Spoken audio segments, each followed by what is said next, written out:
They gave me the worst room on the family trip. They didn't know I owned the hotel. I decided to keep quiet and observe the annual family reunion. It was a tradition my mother insisted on maintaining, though for me, it always meant a weekend of constant comparisons and cutting remarks. This year would be no different, except that the luxurious hotel where we would stay was now my property thanks to the inheritance my grandfather had secretly left me 6 months earlier. When I arrived at the lobby of Hotel Miramar, my heart was beating fast. I watched as my sister Lucia, the family favorite, was welcomed with hugs and smiles by everyone. No one noticed my presence until my mother saw me and frowned. "I thought you wouldn't come, Carmen," she said, not bothering to hide her disappointment. "I wouldn't miss our family reunion for anything in the world," I replied with a smile that didn't reach my eyes. My brother-in-law, Roberto, Lucia's husband, looked me up and down, evaluating my outfit as always. "Seems like the graphic design business isn't so lucrative after all," he commented with a mocking smile. If only they knew. My small company was now a respected agency with international clients, but I never bothered to correct their assumptions. What hurt me most was the secret I kept. This 5-star hotel, with its impeccable gardens and ocean view, now belonged to me. Grandfather had always seen something in me that the rest of the family ignored. "We distributed the rooms," my mother announced as manager Miguel handed out the keys. My sister and her husband received the presidential suite with ocean view. My parents, an executive suite. My cousins, deluxe rooms. And me, Carmen, you'll stay in room 108 on the first floor, the room next to the laundry, the smallest and noisiest room in the hotel. Everyone exchanged glances, some with shame, others with poorly disguised amusement. Miguel, the manager, seemed uncomfortable. "Ma'am, we could look for another option for the young lady," he began, but my mother interrupted him. "It's not necessary. Carmen is simple. She doesn't need luxuries." I saw how Miguel looked at me with concern. He knew who I really was, but we had agreed to keep my position as owner secret during this family reunion. "It's fine, Miguel," I said calmly. "Room 108 will be perfect." I took the key and headed to the elevator, feeling my family's eyes on my back. On the way, I heard my cousin Daniela whisper, "As always, Carmen settles for the leftovers." The room was exactly as I remembered. Small, with a window overlooking the service area and the constant noise of the laundry machines. I sat on the single bed and took a deep breath. I wasn't here to confront my family or to humiliate them by revealing I was the owner. I was here to understand why they treated me this way. Why, after 30 years, they still saw me as the least valuable. That night, during the welcome dinner at the hotel restaurant, my family occupied the best table. My chair was partially hidden behind a column. While everyone ordered the most expensive dishes on the menu, I ordered a simple salad. "Can't you afford something better, Carmen?" my father asked with a mixture of mockery and pity. "We can treat you if you want." "The salad is fine. Thank you," I replied, maintaining my dignity. The conversation revolved, as always, around Lucia's achievements. Her recent promotion at the bank, her new house in the exclusive neighborhood. "Our Lucia always knew what she wanted," my mother said proudly. "Not like Carmen, who wasted her life with this drawing business." The head chef approached our table to personally greet the guests. Upon seeing me, he made a small bow that didn't go unnoticed. "Was the salad to your liking, Miss Carmen?" he asked respectfully. "Delicious, Antonio." "Thank you," I replied. My family looked at me strangely. "You know the chef?" Lucia asked, surprised. "We've crossed paths before," I replied vaguely. The truth was that I had personally hired Antonio 3 months earlier, after grandfather left me the hotel. The night progressed, and with each glass of wine, the comments directed at me became more cutting. The secret I kept was weighing on me more and more. Should I reveal the truth? What would they do if they knew that every insult, every humiliation occurred under my own roof? Miguel approached discreetly. "Miss Carmen, there's an urgent matter that requires your attention," he said quietly. "What could be so urgent for Carmen?" Roberto mocked. "Did they run out of colored pencils?" I stood up calmly, ignoring the comment. "Excuse me. I'll be back in a moment." In the private office, Miguel looked concerned. "Miss, I can't continue watching how they treat you. You're the owner of this place." "I know, Miguel, but I need to understand something before revealing the truth. There's a family wound that's been open for a long time." I looked out the window at the dark sea, and I think I'm close to discovering why my family hates me so much. I returned to the table where my family continued enjoying exclusive desserts. My cousin Javier was in the middle of a story about his recent purchase of a sports car when my Aunt Elena, always the most observant, asked me, "What did that employee want with you? Carmen? Do you know him from somewhere?" I felt all eyes fix on me. Just a confusion with the reservation. I replied casually, taking a sip of water. Typical of Carmen, Lucia murmured to Roberto loud enough for me to hear. Always causing problems. That night, when everyone retired to their luxurious rooms, I stayed in the deserted lobby. Miguel approached with a cup of tea. Your grandfather would be proud of you, he said quietly. Don Ernesto always knew you would be the one to best care for his legacy. I smiled melancholically. My grandfather was the only one who saw something special in me. Sometimes I wonder if he wasn't mistaken. Miguel shook his head firmly. In the few months you've been running the hotel, you've implemented more improvements than any previous owner. The staff respects you. Don Ernesto wasn't mistaken. The next day, during the breakfast buffet, I noticed that several staff members greeted me with disguised respect. My family was too busy serving themselves the most exclusive delicacies to notice. Carmen, are you only eating that? My mother asked, looking at my plate of fruit and yogurt. That's why you're so thin. You look sick. I'm perfectly healthy, Mom, I replied. I simply prefer to start the day with something light. Roberto burst out laughing. Light? Actually economical. I bet you calculate every penny you spend. The comment provoked laughter at the table. I took a deep breath and focused on my breakfast. It wasn't the moment for revelations. The morning passed with activities. A tour of the hotel, time at the pool, massages at the spa. Of course, my parents had organized everything so that Lucia and her husband received the best treatments. For me, there were only leftovers. I'm sorry, but it seems there's no more space for the premium massage, my mother informed me with false disappointment. You'll have to settle for the basic massage. Later, I discovered that she had deliberately canceled my reservation for the premium treatment, claiming it would be a waste on Carmen. During lunch, the conversation turned to a topic: Grandfather Ernesto's inheritance. I'll never understand why Dad sold the hotel before dying, my mother commented, looking around nostalgically. It was his greatest pride. He certainly received an irresistible offer, my father replied. Too bad we never knew who bought it. Lucia sighed dramatically. If the hotel were still ours, we could stay for free. We could even give Carmen a decent room, she added, as if she were doing me a favor. I suppressed a smile. If only they knew the truth about the inheritance and the family secret I was about to discover. That afternoon, while my parents and Lucia enjoyed a yacht tour, I slipped into my grandfather's old office, now my private office. Miguel was waiting for me with a box of documents. I found what you asked for, Miss Carmen, he said, placing the box on the table. These are all your grandfather's personal documents related to your family. I began reviewing letters, photographs, and diaries. Among them, I found a yellowed envelope dated 15 years ago. It contained a letter from my mother to my grandfather that left me breathless. Dad, you have to understand that Carmen isn't like us. She never was.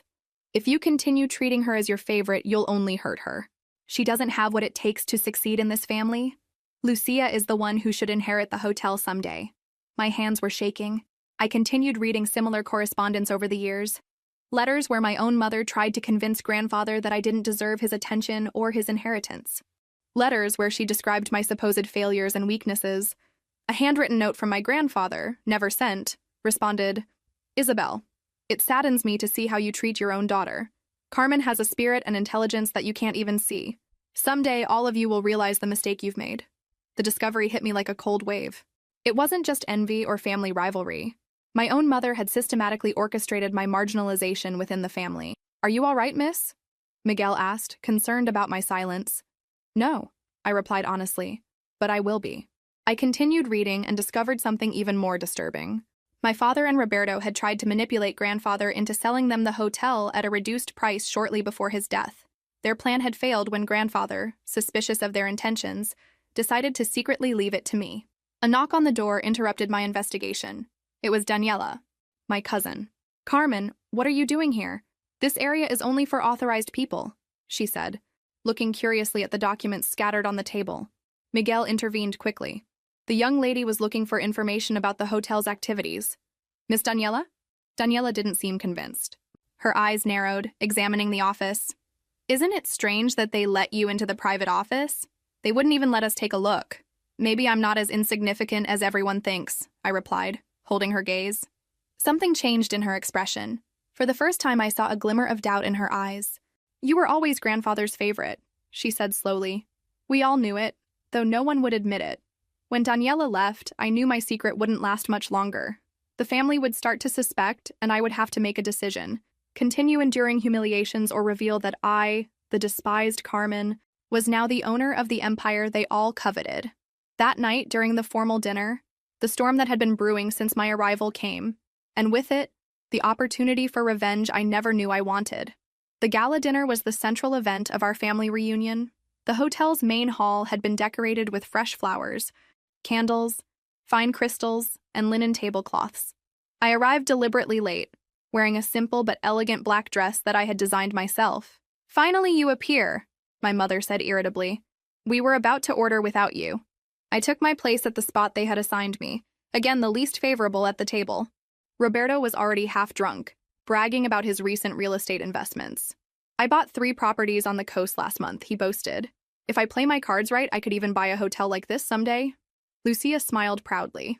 "My husband has business vision, unlike other family members who are content drawing logos." My father raised his glass. "To Roberto and Lucia, the true pride of this family." Everyone toasted while I kept my glass on the table. No one seemed to notice during the first course. Daniela was watching me intensely. Finally, she spoke. "Carmen, I saw you today in the hotel's private office. You seemed very comfortable there." A sudden silence fell over the table. All eyes turned to me. "What were you doing in restricted areas?" my father asked, frowning. I took a sip of water. "I was investigating some things about the hotel." "Why would you do that?" my mother asked. "It's not like you're going to buy one." Roberto let out a thunderous laugh. "Carmen, owning a hotel? That would be funny. She can't even afford a decent room." It was then that Miguel approached our table with a bottle of exclusive champagne. "Miss Carmen, the champagne you requested for your family," he said. My mother blinked in confusion. "We didn't order any." "It's complimentary," he said. "From me." I interrupted calmly. "From you?" Lucia almost choked. "How could you afford a bottle that probably costs more than your monthly rent?" Miguel served the champagne while I maintained my composure. The tension at the table was palpable. "There are many things about me you don't know," I said simply. My father looked at me suspiciously. "What are you talking about, Carmen? If you have something to say, say it." I contemplated my options. I could reveal my secret now, humiliate them as they had humiliated me for years. Revenge would be served on a silver platter. But as I observed their faces, something changed inside me. I didn't want to become like them. "I just wanted to make a kind gesture," I replied, "to celebrate that we're together as a family, despite everything." The surprise on their faces was evident. They didn't expect generosity from me after how they had treated me. The dinner continued. But something had subtly changed. Daniela looked at me with intrigue, as if she were reconsidering who I really was. During dessert, Lucia began talking about grandfather's inheritance. I never understood why grandfather sold the hotel in secret. It was the family patrimony. "Maybe because he knew some would try to take advantage," I replied, looking directly at my father and Roberto. "What are you insinuating?" Roberto jumped, suddenly defensive. "Nothing," I said calmly. "Just that grandfather was more astute than everyone thought." My father looked at me with a mixture of suspicion and nervousness. "Carmen, if you know something about the hotel sale, you should share it with the family." "Now I'm part of the family?" I asked. How curious. A few hours ago, I was the poor relative who didn't even deserve a decent room. An uncomfortable silence fell over the table. My mother tried to change the subject, but I continued. "You know, grandfather told me many things. I spent hours with him while you were busy with your important lives. He told me about his plans for the hotel, about what he wanted for his legacy."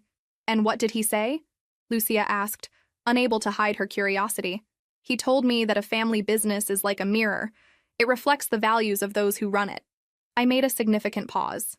"And that you always have to be careful with deceptive appearances." Roberto slammed his fist on the table. "Enough riddles. If you have something to say it clearly." At that moment, the hotel's general manager approached our table. "Excuse the interruption. I just wanted to make sure everything was to your liking. Especially for you, Miss Carmen." My family observed uncomfortably the preferential treatment I was receiving. "Everything is perfect, Javier." "Thank you," I replied with a smile. "Why the hell do they treat you like you're someone important?" my father demanded to know. I took a deep breath. I hadn't planned to reveal my secret that night, but the situation was escalating. I had to make a decision. "Because they know my work," I replied. "They simply respect what I do." "Drawing logos?" Roberto mocked. I design corporate identity for international companies, I corrected. My agency has clients on 3 continents and 30 employees. Last year, our revenue exceeded $3 million. The surprise on their faces was immediate. My mother almost dropped her glass. You're lying, Lucia accused. If you were so successful, you would have bragged about it. Unlike some, I don't need constant validation from others, I replied. And there's a difference between humility and allowing myself to be treated like trash. If you're so successful, why did you accept staying in that horrible room? My mother asked, genuinely confused. Because I wanted to see how far you would take it, I replied honestly. I wanted to understand if there was any limit to the contempt you feel for me. My words fell like slabs on the table. For the first time, I saw shame on some of their faces. Not on all, but it was a start. Carmen, my father began, but I interrupted him. I'm not finished, I said firmly. For years I endured your comments, your pitying looks, your constant contempt, all because I didn't follow the path you considered appropriate, because I chose to create instead of destroy, to build instead of manipulate. My hands were shaking, but my voice remained steady. It was as if decades of silence had finally found their voice. Grandfather taught me that a person's value isn't in what they possess or the appearances they maintain, but in how they treat others. He saw something in me that you could never see because you were too busy comparing me to your idea of success. The silence that followed was deafening. I could see emotions crossing their faces: disbelief, shame, confusion, and in some cases, the beginning of an uncomfortable realization. If this is true, my father finally said, why did you never say anything? Would you have listened? I asked. Or would you have found another way to minimize my achievements? He had no answer for that. We all knew the truth. The dinner ended in uncomfortable silence. As the others retired, Daniela stayed behind and sat beside me. I always knew you were different, she said quietly. Grandfather used to tell me to watch you, to learn from you. I never understood why, until now. Our eyes met in a moment of mutual understanding. Carmen, she continued, there's something more, isn't there? Something about this hotel and grandfather that you haven't said. I nodded slowly. And tomorrow, everyone will know. The next morning dawned with unusual clarity. From my modest room next to the laundry, I could hear the hum of the machines mixing with the birds' songs. I dressed carefully, choosing an ivory-tailored suit I reserved for special occasions. Today would undoubtedly be an occasion none of us would forget. During breakfast, the dynamics had subtly changed. My family watched me with a mixture of confusion and curiosity. The mockery had ceased, replaced by uncomfortable silence and furtive glances. My revelation the night before had shaken the foundations of the family hierarchy, but they still didn't know the whole truth. My mother was the first to try an approach. Carmen, dear, we didn't know your business was doing so well, she said with a tense smile. You should have told us. I tried, Mom, for years. My voice was calm, without a trace of bitterness. Every time I mentioned a new client or an important project, you changed the subject to talk about Lucia's achievements. My sister had the decency to blush. Well, the important thing is that now we know, my father intervened, adopting a conciliatory tone he had never used with me before. We're proud of you, of course. Roberto, however, maintained his skepticism. $3 million in annual revenue. That's impressive. If it's true, he commented, emphasizing the last part. Although revenue isn't the same as profit, of course. My profit margin last year was 28%, I replied without getting upset. After taxes. His expression transformed into a mixture of surprise and something that looked almost like respect. At 10 o'clock, Miguel approached our table. Miss Carmen, everything is ready for the meeting you requested. My family looked at me strangely. I organized a small presentation about the hotel's history, I explained, standing up. I thought it would interest you considering how important it was to grandfather. We headed to the main conference room, an elegant space with large windows offering panoramic ocean views. Inside, to my surprise, wasn't just the hotel's management team, but also an older, distinguished-looking man I recognized immediately. Arturo Mendez, my grandfather's lawyer. What does this mean, Carmen? My father asked, suddenly alarmed. Please, take your seats, I indicated, pointing to the front row of chairs. Once everyone was seated, I positioned myself in front of them. My heart was beating fast, but my voice remained steady. Thank you all for coming. As you know, this hotel was the crown jewel of Grandfather Ernesto's businesses. He built it from scratch, converting a small inn into one of the most prestigious establishments on the coast. I activated the projector. showing old photographs of the hotel in its early days. My family watched with a mixture of nostalgia and confusion. What you may not know, I continued, is what really happened to the hotel after his death. My mother tensed visibly. Grandfather sold the hotel before dying. We never knew to whom. That's not entirely accurate, Lawyer Mendez intervened, standing beside me. Don Ernesto didn't sell the hotel. He transferred it to a trust. A trust? My father repeated, frowning. Why weren't we informed? Because it wasn't relevant to you, Mendez replied with professional coldness. The trust had a single beneficiary. All eyes turned to me. I could see the pieces fitting together in their minds. It can't be, Lucia whispered. I nodded slowly. Grandfather left me the hotel. I've been the owner for 6 months. The silence that followed was absolute, as if even the air had stopped moving. The expressions ranged from disbelief to indignation, passing through the deepest shock. Roberto was the first to recover his voice. This is absurd. Why would he leave you? Precisely you, his most valuable possession. That's an excellent question, I replied, looking directly at my parents. And I think Mom might have some idea. My mother paled instantly. I don't know what you're talking about. I found your letters, Mom. The ones you wrote to Grandfather, trying to convince him that I didn't deserve his attention, or his inheritance. Several gasps were heard in the room. My mother seemed to have shrunk in her chair. I also found something else. I continued, signaling Miguel, who delivered a folder to each family member. The documents confirming that Dad and Roberto tried to manipulate Grandfather into selling them the hotel at a reduced price shortly before his death. My father opened the folder with trembling hands. Inside were copies of emails, fraudulent purchase proposals, and false appraisals that underestimated the hotel's value. This is taken out of context, he stammered. No, it's not, Lawyer Mendez intervened. Don Ernesto showed me these documents.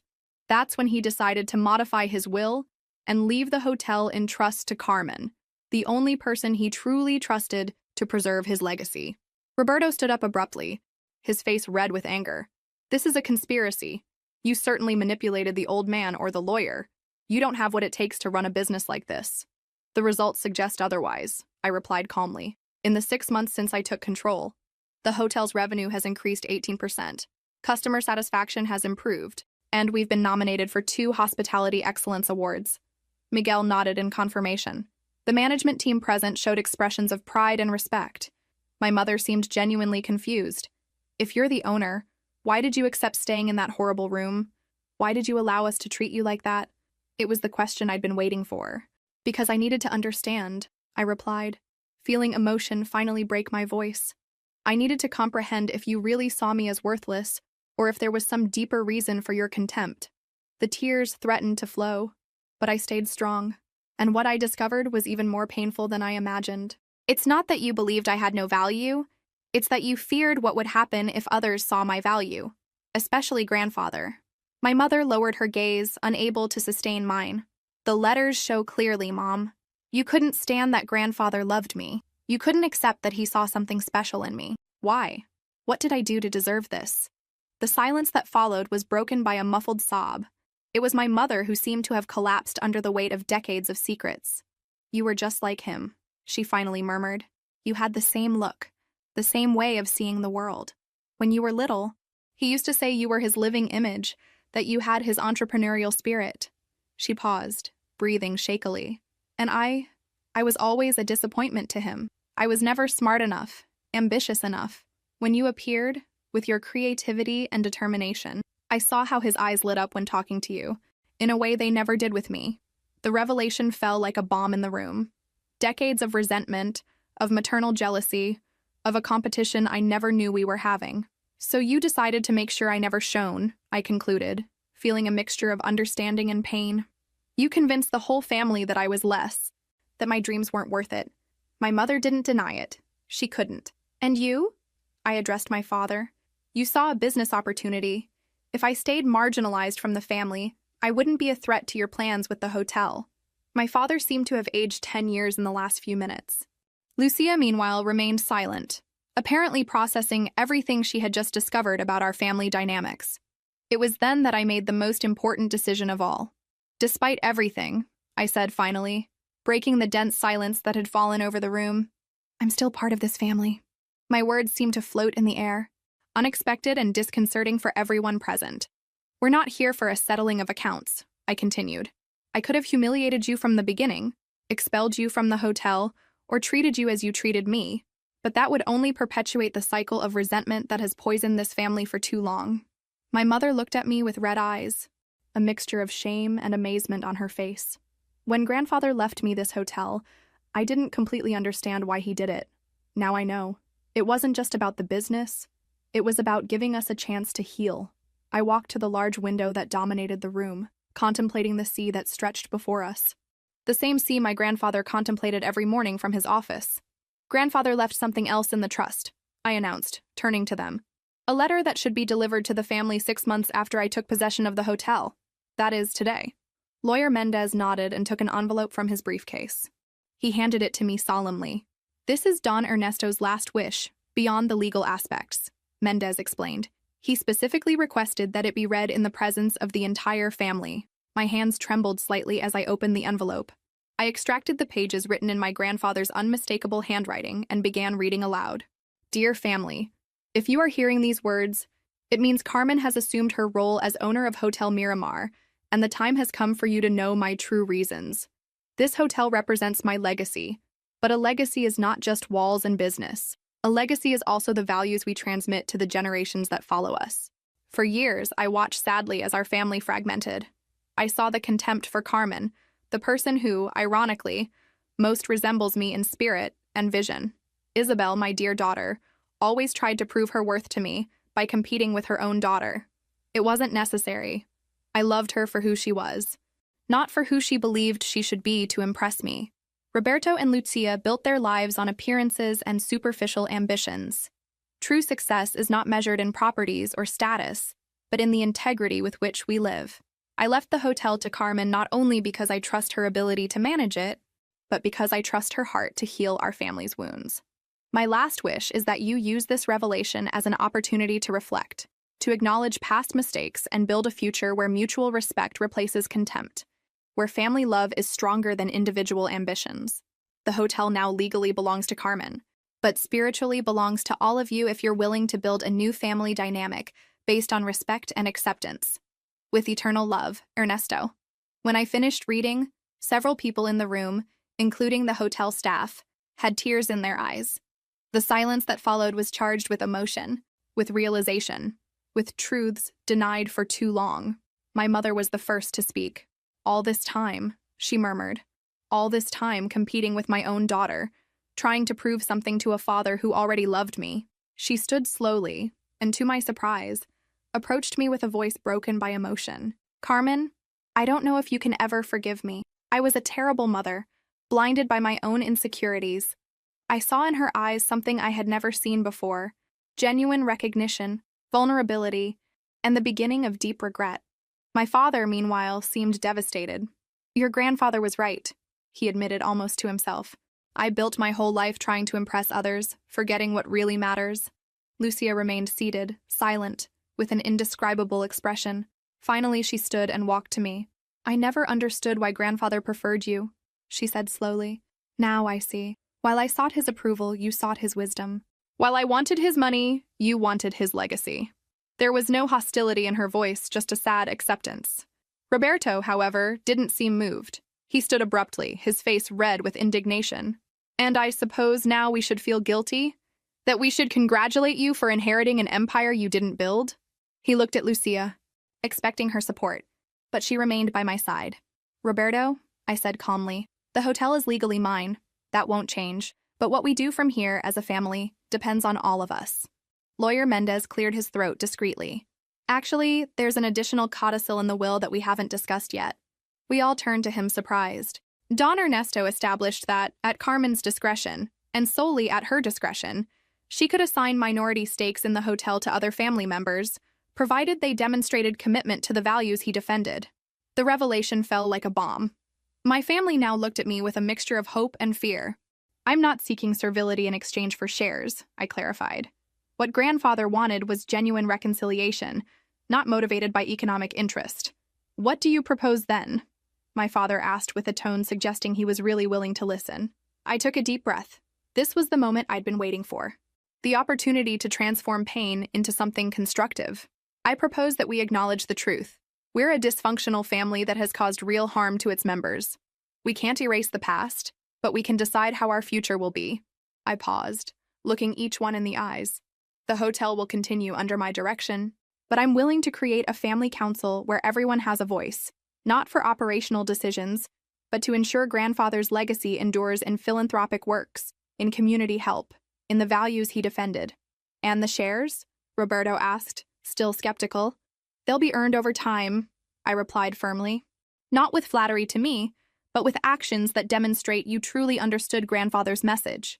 My mother approached and, with some hesitation, took my hands in hers. I don't deserve a second chance, she said, with tears running down her cheeks.